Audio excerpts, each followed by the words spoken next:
about my mine there. Oh, about your mine? Yeah, he wanted to know if I'd sent the papers to him. I told him I haven't even been. I've been so damn busy. I said my truck blew a motor. And, oh, I said, oh yeah. It's been 8 days now and still can't get it. Oh no, that's not good. That's not good. So your truck has been down for 8 days? Yeah, since a week ago Monday. Oh no, not good. Well, you'll be able to pick it up today, right? That's the plan. Yeah. Got you. All right. Let me ask you this then. So, tell me about what's the difference between a root deflector and a root barrier?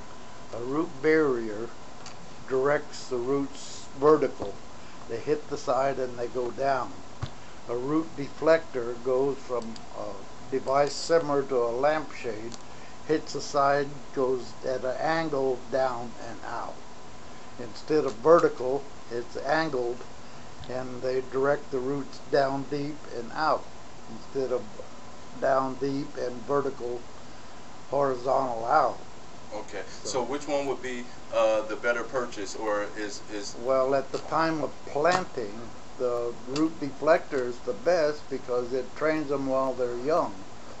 And whenever you plant one in a cylinder, it causes the roots to entwine more than it does if it's in a deflector. A deflector, the roots hit the side of the deflector and angles down and out, and not at an abrupt angle as it comes out in a cylinder planter.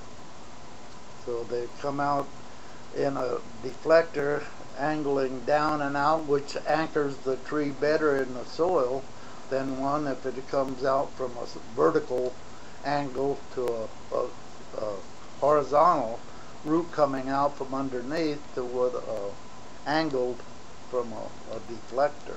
Okay. Let me ask you this: can you say honestly that the root deflectors will actually prevent a homeowner or a contractor from having these issues that we see in the streets and everything with the curves? Well, it just adds life to your hardscape by using a root deflector at the time of planting. Because if you don't plant nothing, if you look around this area or anywhere you go, the roots has already lifted these sidewalks, curbs, and gutters and tore up everything. Now with a root deflector, it gives you years, like insurance on your sidewalks and hardscape, so that you don't have that. You get anywhere from 15, 20, 30 years added to your hardscape by using a root deflector. Now after the tree is planted and you have not used one, the only thing that you can do to correct it while the tree is young is root prune and put a barrier in. And that is a vertical deflector panel that it's called root barrier. But by using a deflector at the time of planting, you don't need the barrier. You use strictly the deflector, and then that does anchor it and adds life to your hardscape. Okay, so if I understand correctly, the deflector is for the tree when it's first being planted at the origin to prevent it. It's a form of prevention. It's a prevention of root damage to sidewalks and curbs and gutters or lawns. And the root barrier is for a tree that's already been planted, established, and roots coming out under your hardscape, which you root prune and then put in a barrier into the ground to keep the root from hitting under the sidewalk. It puts them deep again, but it adds life to your hardscape. But if you have a large existing tree, you shouldn't prune them on one side and put a barrier in, because you weaken the tree and cause the tree to go over in the wind or storm. But if it's a small tree, then you root prune. The tree has no brace roots at that time to stop the tree from going over.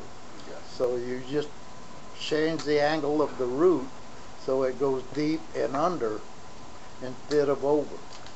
Okay, perfect. And how much do you say that the root barriers could actually save you if you working on Do you think that the root barrier is something that could save you money on the long term? Oh yes, it saves you thousands of dollars on repairs in say 10 to 20 years. Okay, definitely. Let me ask you this: who would you think the best market for the root barriers would be for? Who do you think the root barriers will benefit the most? I'd say contractors, cities, municipalities, the homeowners, the nurserymen, gardeners, landscapers, they all can use it. And we're not talking about saving hundreds of dollars, are we? It's thousands of dollars in the long run. Got you. Now, when this root barrier thing gets off the ground, where do you think it could go in the next 5 years? Nothing but up. That's it. Root barriers go down, the prevention goes up. The usage goes up because it's needed almost every place you have plant a tree. It should have a root deflector in the ground.